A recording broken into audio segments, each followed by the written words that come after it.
I heard you were really excited about watching the recent Godfather reunion. I wanted to go, but they streamed it on Facebook Live. Did you see that, the Godfather reunion? Know. I didn't get to see it, yeah. Alec Baldwin faced 18 months in prison in July 2024. The judge read the charges, the cameras rolled, and then something happened that shocked everyone in the courtroom. Within hours, the case collapsed. But the story didn't end there. In January 2025, he did something that stunned even his closest friends. He filed a lawsuit against the very people who tried to lock him away. And the strangest part? This was just the beginning of what he had been hiding for years. Today, we're uncovering the final chapter Hollywood never saw coming. Alec Baldwin did not arrive from some glittery Hollywood nursery. He came from a quiet Long Island town that would later become famous for something dark. He was born Alexander Ray Baldwin III on April 3, 1958, in Amityville, New York, years before the DeFeo murders turned the name into a horror legend. Back then, it was just another place to grow up. Not long after, his parents moved a few miles away to the Nassau Shores section of Massapequa. There, 6 Baldwin children grew up packed inside a modest house shaped by church rules, school discipline, and the constant pressure to compete in sports. Long before red carpets, Alec was surrounded by noise, siblings, and expectations. The Baldwins squeezed into that house, and noise was normal. Alec was the oldest. Behind him came Daniel in 1960, William in 1963, and Stephen in 1966, all growing up under the same roof that would somehow later produce 4 actors known to the world by one shared last name. Their ancestry stretched back centuries to John Howland of the Mayflower, making Alec a 13th-generation American. It was a strange contrast, deep colonial roots paired with a future that would unfold under Manhattan lights and flashing cameras. His father, Alexander Ray Baldwin Jr., once dreamed of law school, but gave it up for something steadier. He became a history teacher and a hard-driving football coach at Massapequa High School. To students, Coach Baldwin was feared. Discipline came first, but there was also respect. He taught American history like it was still happening, like the Vietnam-era draft could reach out and grab you at any moment. At home, money was always tight. Extra jobs were normal. Pressure was constant. His mother, Carol Newcomb Baldwin, balanced that force with emotion. She cried easily. She argued quickly. She fought hard. Years later, after her own breast cancer diagnosis in 1990, she turned that same stubborn energy into a foundation to fund research. Together, this mix shaped Alec early. A teacher's son who knew his civics. A fiery household that trained him to speak loudly and react fast. It is not hard to see where the temper came from. By the time he finished high school in 1976, Alec Baldwin thought he knew exactly where his life was going. Washington, not Hollywood. He enrolled at George Washington University as a political science major, already picturing law school after that. Georgetown felt like the goal. He even ran for student body president and lost, a small defeat that stayed with him longer than he liked to admit. Money did not stretch far, so when he moved to New York, he worked odd jobs. One of them was bussing tables at Studio 54. He cleared plates while celebrities danced nearby, drugs openly floating through the air. He watched it all from the edges. Around this time, friends started nudging him in another direction. They laughed at how perfectly he could slip into James Cagney or Humphrey Bogart. They pushed him to audition for drama programs. He did it quietly. He did not tell the people who still thought he was headed for a courtroom. Something was already shifting. In 1979, the shift became permanent. Alec transferred from George Washington University to New York University's Tisch School of the Arts. Law school faded. Acting took its place. Manhattan swallowed him whole. He trained at NYU and the Lee Strasberg Theater Institute, learning method acting in cramped rooms where students were pushed to crack themselves open on command. Cry now, feel deeper, go back further. Ironically, while his acting career moved moved fast, his degree did not. He started landing professional work in the early 1980s, first on the soap opera The Doctors from 1980 to 1982, then on stage. Yet he would not actually finish his Bachelor of Fine Arts until 1994. By the time NYU handed him a diploma, he had already starred in Beetlejuice and The Hunt for Red October. He came back as a star to collect paperwork. At home, Alec's success did not stay his alone. As his career picked up in the late 1980s, his brothers followed him into acting one by one. Daniel found steady television work. William landed films like Backdraft in 1991. Stephen entered movies in 1986 and later appeared in The Usual Suspects in 1995. By 2008, all four brothers were on television at the same time. Alec led 30 Rock. William starred on Dirty Sexy Money. Daniel and Stephen appeared on reality shows. The press started calling them the Baldwin brothers, like a single brand. Late-night hosts joked about who mattered most and who messed up. Underneath the jokes lived pride mixed with quiet resentment. Sharing success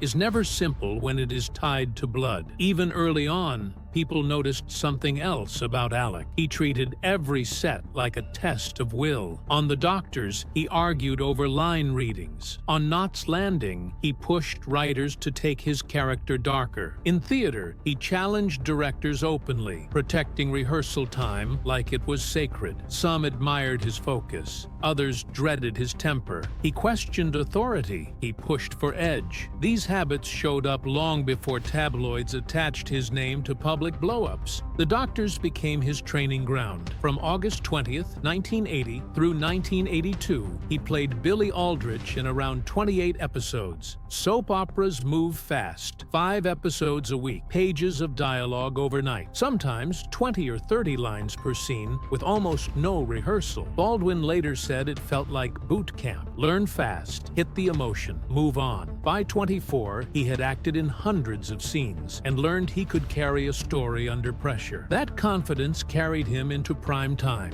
In 1984, he joined Knots Landing as Joshua Rush. Over about 40 episodes, the character shifted from a shy religious young man into someone obsessive and dangerous. Week by week, the writers escalated the darkness. Baldwin followed them willingly. Viewers saw someone who could switch from gentle to frightening in a single close-up. The label stuck. Handsome but intense. As television paid the bills, his hunger for the stage grew. In 1986, at around 28, he made his Broadway debut in Joe Orton's Loot. Critics noticed how his sharp timing translated from TV to live theater. 6 years later, in 1992, he played Stanley Kowalski in A Streetcar Named Desire and earned a Tony nomination. For him, that mattered deeply. It proved he was not just another TV actor passing through Broadway. He was serious. He belonged there. Casting directors began to see a pattern. Charm mixed with danger. Seduction paired with threat. Film doors opened. In 1988 alone, Baldwin appeared in 5 major movies, including Beetlejuice, Working Girl, Married to the Mob, and Talk Radio. Over and over, he played men who drew people in and unsettled them at the same time. The blueprint was set. Beetlejuice became the turning point. Released in 1988, it cast Baldwin as Adam Maitland, a mild man who dies in a car crash and returns as a confused ghost. Surrounded by Tim Burton's chaos and Michael Keaton's manic energy, Baldwin played the emotional anchor. The film cost about $15 million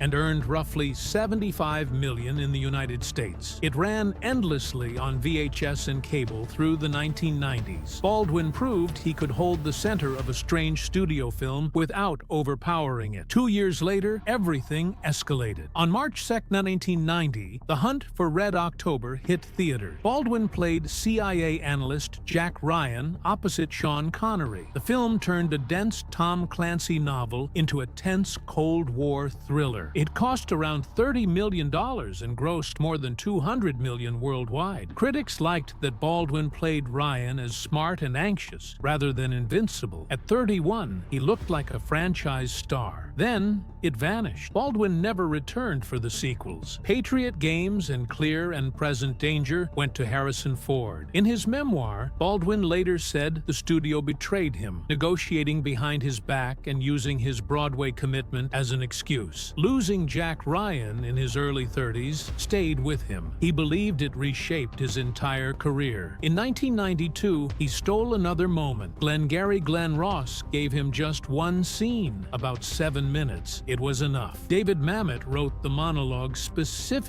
for the film. Baldwin stormed into the office and delivered the now famous lines about closing deals and coffee being for closers. That single scene became legendary. It still circulates online as a symbol of ruthless ambition. Alec Baldwin met Kim Basinger in 1990 on the set of The Marrying Man, a film that already felt tense before the cameras even settled. The movie came out in 1991, but long before that, studio executives were already unhappy. Shooting days stretched longer than planned. Money kept bleeding out. Crew members whispered about delays, and more often than not, those delays were blamed on something happening just off camera. Baldwin and Basinger were falling for each other, and that romance slowly took over the set. Disney grew furious as the budget swelled into the millions beyond what had been promised. Deadlines slipped. The film earned a quiet reputation as a nightmare shoot. Still, the chaos did not stop them. After playing lovers on screen, they became lovers in real life. The tabloids cared far more about their chemistry than the finished movie. When the film finally reached theaters, it underperformed. The money it made did not come close to justifying what it cost. And while the movie faded, something else stuck. Inside the industry, Baldwin quietly picked up a label, Difficult. That reputation, born from a mix of romance, ego, and pressure, followed him into the 1990s, just as his career was meant to rise higher. Their relationship only grew louder after that. On August 19, 1993, Baldwin and Basinger married in Griffin, Georgia, and overnight became one of Hollywood's most watched couples. In 1994, they reunited on screen in The Getaway, reinforcing the idea that their real marriage and movie lives were tangled together. Cameras followed them everywhere. When their daughter Ireland was born on October 23, 1995, the attention doubled. Every walk in New York, every moment in Los Angeles. Baldwin already disliked photographers, but now the tension felt personal. The man protecting his wife and child slowly turned into the star, openly fighting the press. Each flare-up hardened the image. Talented, famous, angry. While his personal life burned hot, Baldwin chased something big in his career. In the mid-1990s, he aimed for classic movie stardom. In 1994, he led The Shadow, a glossy pulp hero film meant to launch a franchise. The studio poured tens of millions into it. The return was disappointing, around 48 million worldwide. Not enough. The message was quiet but clear. He was not the next Tom Cruise. After that, his path shifted. He starred in thrillers like The Juror in 1996 and The Edge in 1997, but something had changed. He was no longer the automatic lead. Supporting roles began to appear more often. Ensemble casts replaced solo vehicles. Just 4 years after carrying The Hunt for Red October in 1990, his grip on box office trust had loosened. That loss pushed him toward darker and riskier work. Some of it paid off. Much of it did not. One gamble cut deeper than the rest. Around 2001, Baldwin poured his heart into a film called The Devil and Daniel Webster, later renamed Shortcut to Happiness. He directed it, he starred in it. Anthony Hopkins and Jennifer Love Hewitt joined the cast. It was meant to be his artistic statement. Instead, the financing collapsed. The main investor, Jed Barron, was charged in a federal bank fraud case. The unfinished film ended up as evidence in court rather than a premiere. Years passed. Lawyers fought. Ownership stayed frozen. When the film finally emerged in 2007, Baldwin no longer recognized it. He removed his name as director and replaced it with a fake one, a quiet admission that the dream had died. At the same time, his personal life was cracking under pressure. Kim Basinger filed for divorce in January 2001. By the time it was finalized on September 3, 2002, the split had turned into a brutal custody fight over their daughter. Baldwin later said he spent over $1 million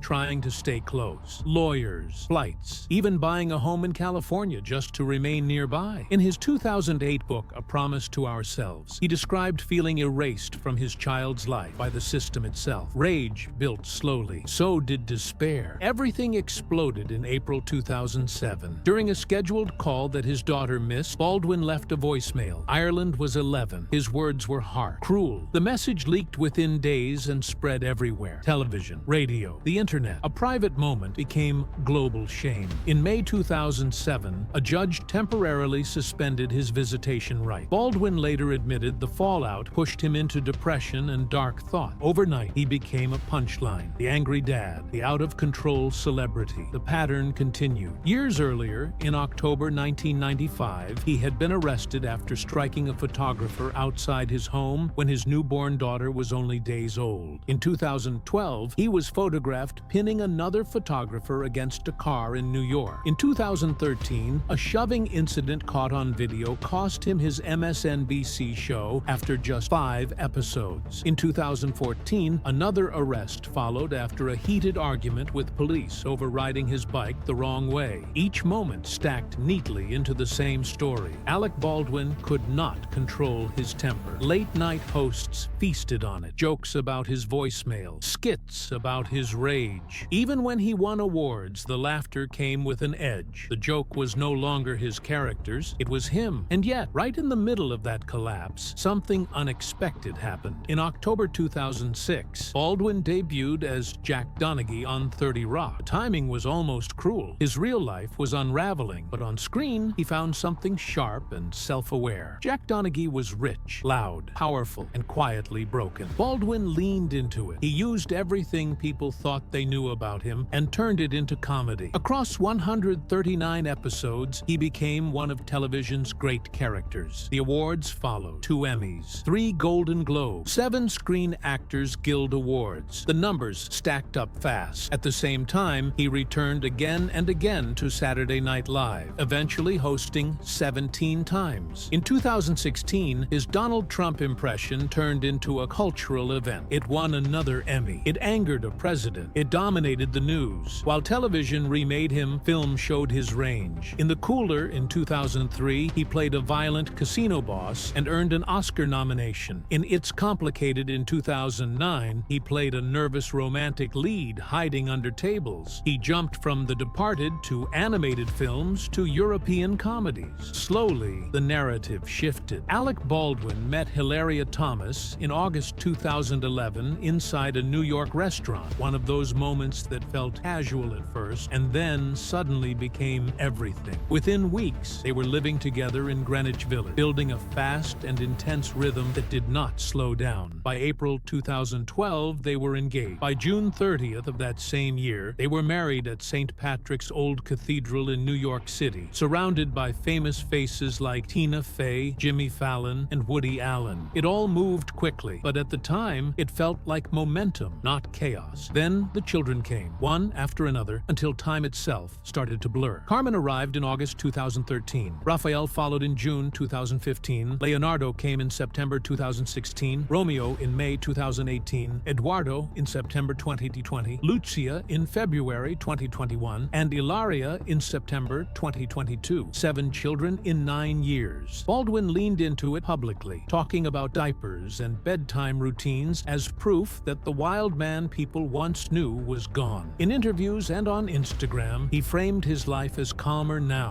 softer, almost domestic. By June 2024, he even agreed to film a TLC reality show called The Baldwins, centered entirely on their packed Manhattan home. A public statement that this version of his life was real and permanent. But the image never fully lined up with the man people saw outside the house. Even after 30 Rock turned him into a beloved television figure, the old temper kept surfacing. People still remembered the 2007 voicemail, the one where he screamed at his then 11-year-old daughter and called her a rude, thoughtless little pig, a recording that went viral and cost him visitation for a time. In June 2012, just weeks before his wedding, photographers caught him shoving New York Daily News photographer Marcus Santos outside the Marriage License Bureau. In November 2013, he was suspended and then dropped by by MSNBC after video surfaced of him using an anti-gay slur at a photographer. His talk show Up Late with Alec Baldwin was canceled, and the message felt clear. No matter how many babies he held in photos, his fuse around cameras was still short. Then, in December 2020, the ground shifted again. Hilaria Baldwin was accused online of having spent nearly a decade presenting herself as a Spanish woman named Hilaria instead of Hillary Hayward Thomas, a white woman born in Boston. Old clips resurfaced of her speaking with a thick accent on television. A Today Show segment where she appeared to forget the English word for cucumber went viral. A 2012 Vanity Fair España profile that described her as born in Mallorca was quietly corrected years later. Reporters found school records showing she attended high school in Massachusetts under the name Hillary. Business Insider laid out a long timeline showing how her background seemed to shift depending on the moment, and slowly Alec was pulled into it. Clips replayed of him calling her from Spain in interviews. The internet treated it like a puzzle it could finally solve, tearing apart a glossy biography piece by piece. At the same time, Baldwin was becoming something else entirely: a political lightning rod, a longtime Democrat, a board member of People for the American Way. He became especially visible between 2016 and 2020. He played Donald Trump on Saturday Night Live. He hosted the reboot of Match Game. He interviewed politicians and artists on his WNYC podcast, Here's the Thing, which ran more than 150 episodes after launching in 2011. In April 2018, he joined Alyssa Milano and Amy Schumer to help launch the Nora campaign, aimed at weakening the NRA after mass shootings like Parkland, Columbine, and Sandy Hook. His voice was sharp. His opinions were loud. To some, he was brave. To others, he was unbearable. Either way, every controversy around him now exploded into something larger. Then came October 21st, 2021. It was just before 1:48 in the afternoon on the set of the low-budget Western Rust at Bonanza Creek Ranch near Santa Fe. Baldwin, then 63, was rehearsing a scene inside a small wooden church. He was both the star and a producer on a film budgeted under $7 million and scheduled to shoot in just 21 days. The setup was simple. He sat in a pew, practicing a cross-draw move with a Colt .45 revolver, aiming toward the camera for a close-up. Assistant director David Halls had handed him the gun moments earlier, calling it a cold gun, meaning it should contain no live or blank rounds at all. When the gun fired, it did not sound like something from a movie. The live round struck 42-year-old cinematographer Halyna Hutchins in the chest, passed through her body, and hit director Joel Souza in the shoulder as he stood behind her watching a monitor. They were less than 2 feet from the muzzle. Hutchins said she could not feel her legs and collapsed. Souza staggered, bleeding. At first, some crew members thought it was a blank misfire.